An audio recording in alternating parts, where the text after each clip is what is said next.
Manx Radio's Update with Beth Espey.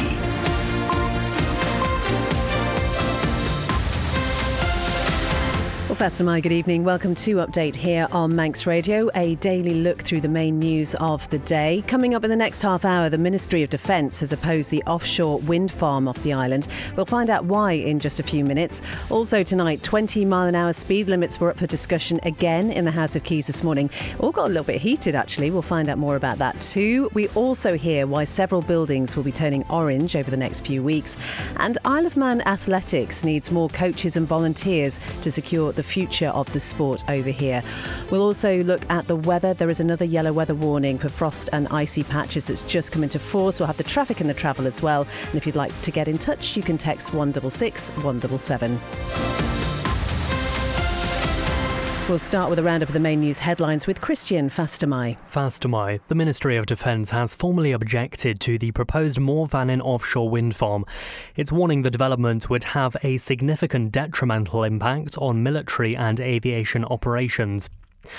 A Douglas East MHK is questioning why there seems to be political reluctance to bring in stronger penalties for empty properties. It's what we all heard on the doorstep in the 2021 general election. I really did think that we would see an amendment that wasn't as neutralising and diluting as the amendment that we got, which was essentially a retention of the status quo. That's Joni Farragher, who sought to give local authorities new powers to fine landlords for leaving homes vacant or dilapidated, but the government blocked the move, citing its plan to end rates exemptions for damaged or ruinous buildings. There's a yellow weather warning for frost and icy patches tonight. It came into force a few moments ago and remains until 3 o'clock tomorrow morning. And buildings around the island are going to be lit up from today as part of an international campaign to end violence against women. We're colouring everything orange, which is the sign for hope.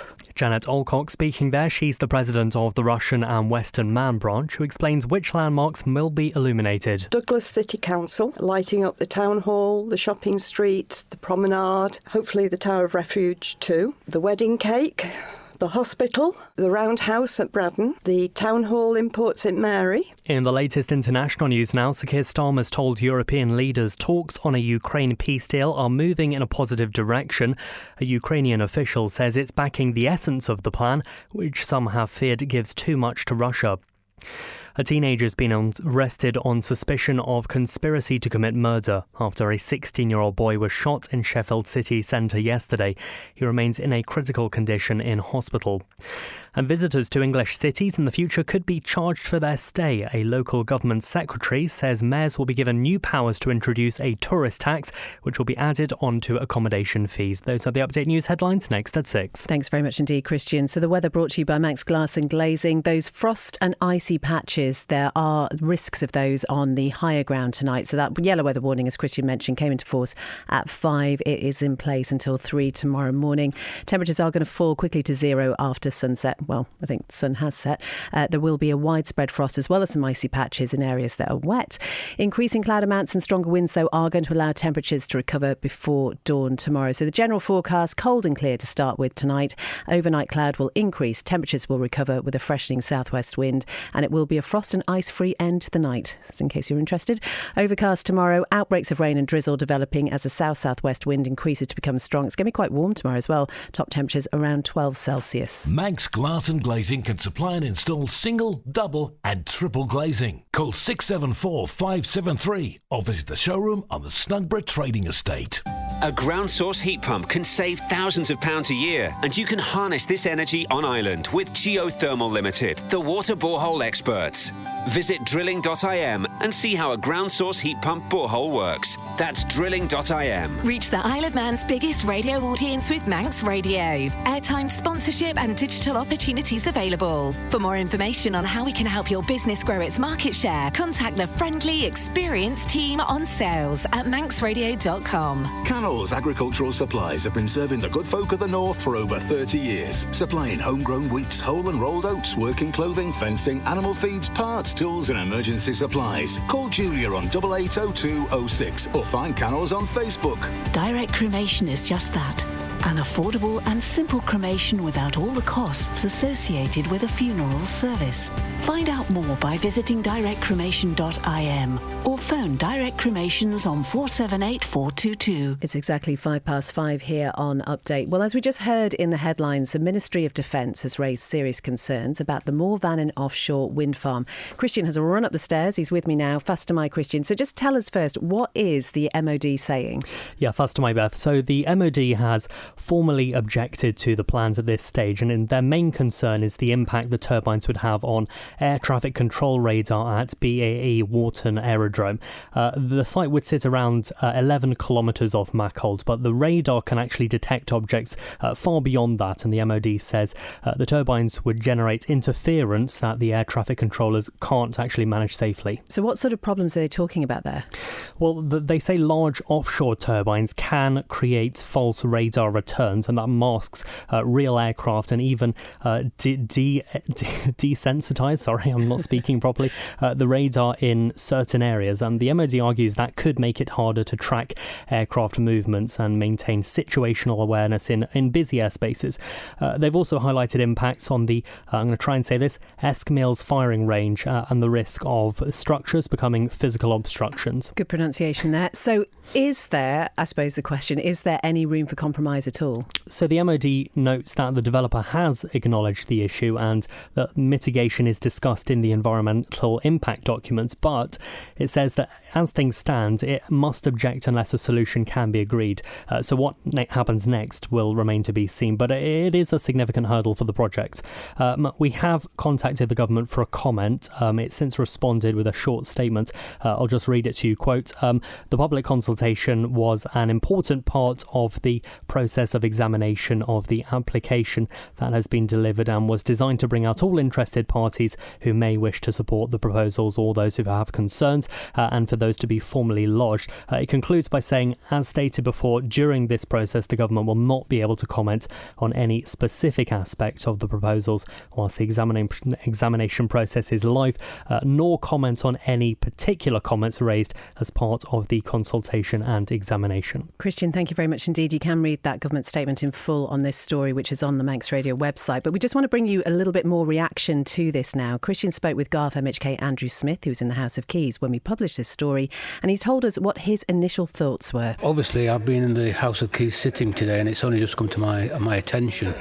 But obviously, it does throw a new dimension into the whole mix of views regarding this, because if they are now, the Ministry of Defence are raising such concerns, and they are responsible for our international security, and recognising some of the movements we've seen in shipping, both above water and below water in recent days, and they've got serious concerns because of the radar interference and possible intelligence because of the interference from this, then I think it's a major thing that we need to consider, yes, certainly.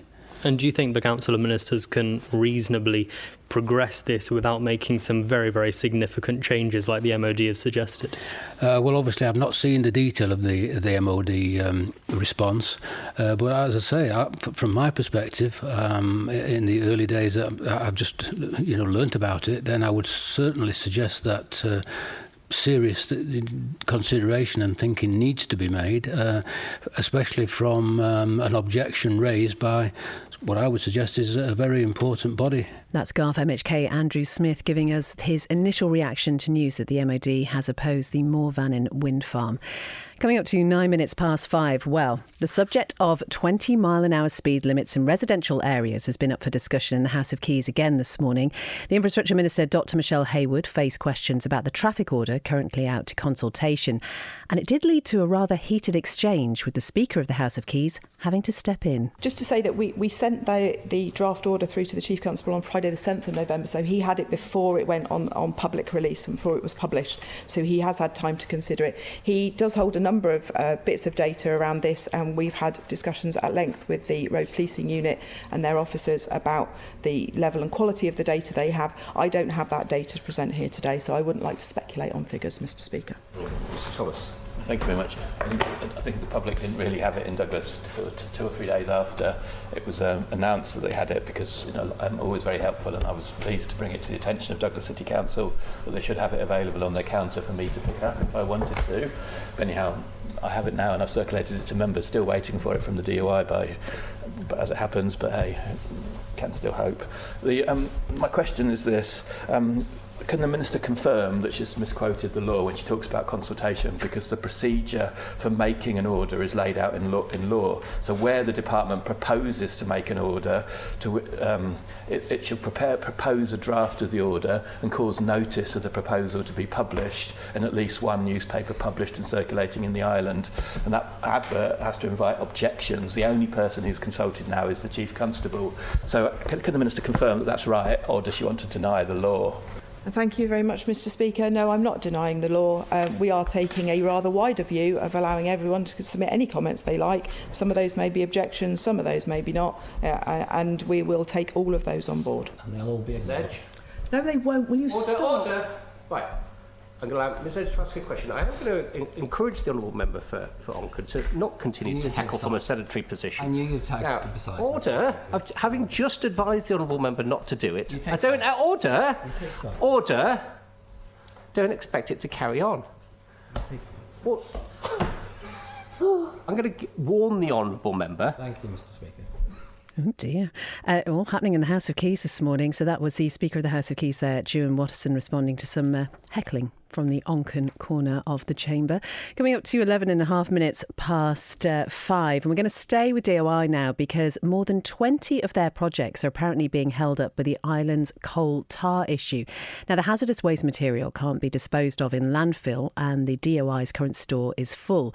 One of the biggest schemes to be held up is the Balthain roundabout in Ballasalla and the planned bypass there. Again, Dr Michelle Haywood says specialist advisors have now come up with a solution. The department will reuse approximately 1,100 tonnes of asphalt waste containing coal tar within the completion of Ballasalla bypass and the construction of the new Balthain roundabout. The coal tar waste material will be processed at Turkeylands Quarry, a licensed facility with strict environmental controls, before being incorporated into a bound sub-base layer beneath the road. The asphalt waste containing coal tar will be fully encapsulated within a stabilised cement-bound or foamed bitumen mix and sealed under multiple asphalt layers and a bitumen spray, creating a low permeability structure that greatly reduces water ingress and leachate risk. This approach was informed by site investigations, which identified no groundwater within a metre of the finished road level. Additional safeguards such as dilution with virgin aggregates, rapid coverage after placement and positive drainage further minimises any environmental risk, ensuring robust containment that protects groundwater and surrounding ecosystems. This design creates a robust, low permeability barrier that prevents leaching and protects groundwater. All handling and storage will comply with the hazardous waste regulations, including impermeable hard standing, controlled drainage and monitoring under a waste disposal licence issued by DEFRA. Additional safeguards include dust suppression, PPE for operatives and positive surface drainage to minimise the risks of any contamination. This approach ensures the safe reuse of material, reduces disposal requirements and mitigates environmental impact. At the moment, we have so much coal tar waste stored that we do not have any more licensed facilities in which we can store coal tar waste. It is holding up over 20 jobs across the island where we cannot go and dig up roads because of the coal tar waste that's underneath them, and we have nowhere to put it or any way of reprocessing it. So this is one scheme that will deal with a backlog of that, and I fully support the engineer's recommendations in this matter. Mr Glover, do we have a time as to when all this work at the Balthain roundabout will start? I am currently anticipating that it starts somewhere next year, but we are obviously having to work around the restrictions that will be needed on the road use and fit that around TT and the Southern 100, and so we're timing that works out quite carefully, but I am hoping that it will be starting next year. That's the Infrastructure Minister, Dr Michelle Haywood again. 14 minutes past 5. So over the next couple of weeks, you might notice various buildings around the island are being lit up in orange. And it's all part of a campaign to end violence against women. Organised by the international Inner Wheel organisation, Orange the World will see landmarks around the globe take part in the event. Janet Alcock is the president of the Russian and Western Man branch and has been talking to Amy. Inner Wheel is an international organisation. So we're bringing to the attention of the world abuse to women and children and hoping that we can help to end the violence. It'll take some time, but we've got over 100,000 members worldwide, so it's a fair-size organisation. And of course we're colouring everything orange, which is the sign for hope. We have got Douglas City Council lighting up the town hall, the shopping streets, the promenade, hopefully the Tower of Refuge too, the wedding cake, the hospital, the roundhouse at Braddon, the town hall in Port St Mary. Do you think that by the sheer number that are taking part, it just shows how much this issue is supported here on the Isle of Man? Yes, it's been very easy to get those buildings lit up, very approachable, everybody that I've been to, and they're all very keen to help support us. We are supporting victim support here on the island, and they do look after abused women and children. And to try and help raise awareness and some money, you're also organising a walk as well, aren't you? So tell me about that. On Tuesday afternoon, we're planning to walk from Port St Mary Town Hall as far as the golf club, and then we'll have refreshments there and walk back to the town hall, by which time we're hoping that the town hall will be illuminated orange. That's Janet Alcock talking to Amy there. And that walk, if you'd like to take part, it's taking place from 2:30. Oh, it was at 2:30 today, so you're too late. 5:15 now. Manx Radio Travel, driven by Quayside Tyres and Service Centre. So nothing to report on the police pages. Just a reminder that we have got that yellow weather warning for icy patches, particularly on the higher ground. And the main things when it comes to temporary lights, there are some still on Saddle Road. That's for emergency gas repairs near the Bluffton Manor Hill junction. Also some restrictions to traffic at the bottom end of Bluffton Manor Hill as well. In Onken, temporary lights on King Edward Road. That's between Groudle and the Old Liverpool Arms. And in Laxey, still those temporary lights on the Ramsey Road. All okay down at the airport. The Manxman due in at around about 5:30, heading out again at 7:15. Quayside Tyres and Service Centre with 1 year's free engine warranty from Castrol. Get more with Quayside. So plans are progressing for a new sheltered housing building and Commissioner's office space in Laxey. Garth commissioners are hoping to take over the former Prince's Motors site to build new accommodation for residents, and it's due to submit a planning application for that soon. Julie Mattin, who runs the local authority's Coolroy property, says it breaks her heart to tell people there's a 2-year wait for accommodation in the area. Probably 9-10 years ago was when this first came up, where we realised that there was a lot of people on our waiting list for sheltered housing in the Laxey area, and people don't really want to move out of the area if they don't have to. So we put a call out for sites, and that was the only site that came back. Then moving slightly forward, it's gone backwards and forwards. It's been to the department, it's been back, different commissioners have come on board. The issues that we have, of the number of people who are ageing who need to be in sheltered is still there. There was also a problem with the offices of the commissioners themselves and the cost that it was going to be to repair those. And, we put our heads together and thought, well, why can't we do both in the same place? So since then, we've been pushing it, but it is still a long, drawn-out process. But we're hopefully coming toward a conclusion now, and maybe in the next year or so, we will be on our way to building it. So how needed is sheltered accommodation in Laxey and the wider Garth area? Our waiting list really sort of sits about 16, 17 people, and we currently only have 34 properties. But if you look at the wider area, again, I've spoken to people, over the years, and because there's no 2-bedroom properties, because they weren't allowed to bring animals, which they now are, and because the size of the area has grown, people are constantly, every day I'm getting a phone call from somebody saying, do you know the availability of sheltered in Laxey? And it's heartbreaking, to say to somebody, you could be waiting 2 or 3 years before we can offer you a place. That is Julie Mattin from Garth Commissioners. She was talking to our local democracy reporter, Emma Draper. It is 19 minutes past 5 here on Update, and work is ongoing in Isle of Man Athletics to get more coaches and volunteers to help out in the sport on the island for the long term.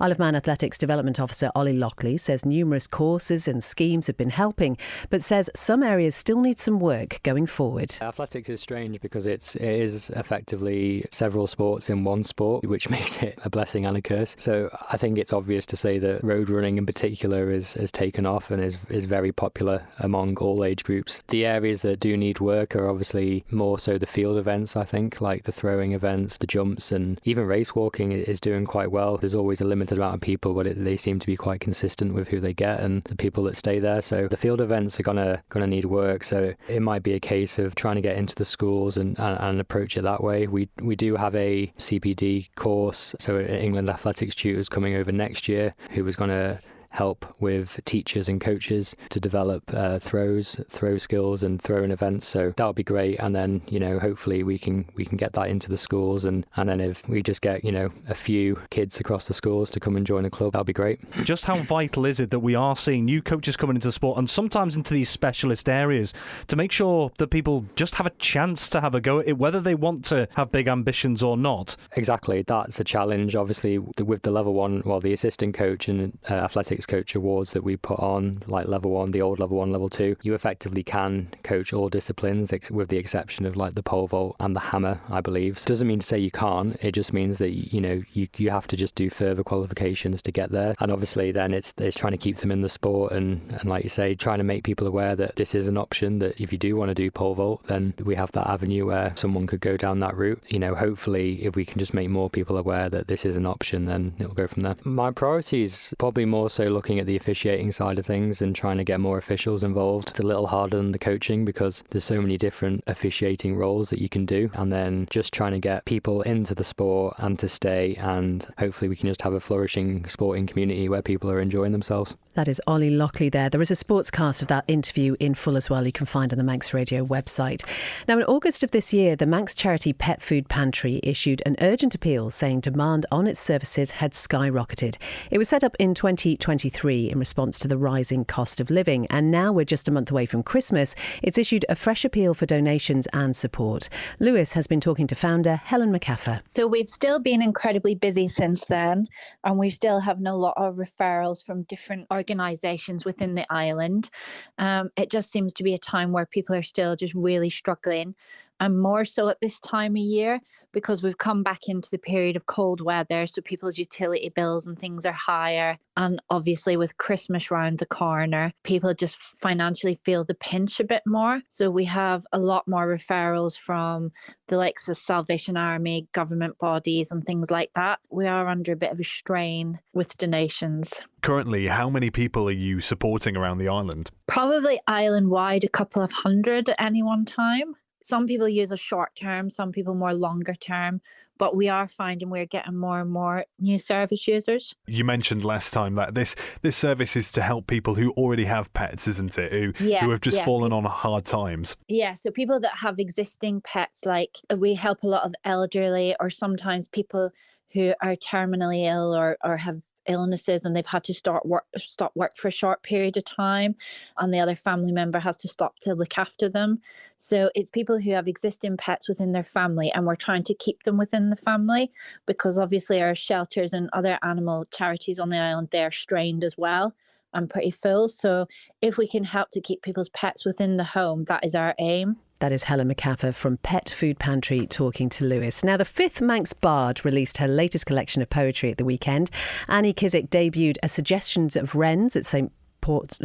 Here she is. There's lots of different poems about lots of different things, but one of them, I had the title of A Suggestion of Wrens about.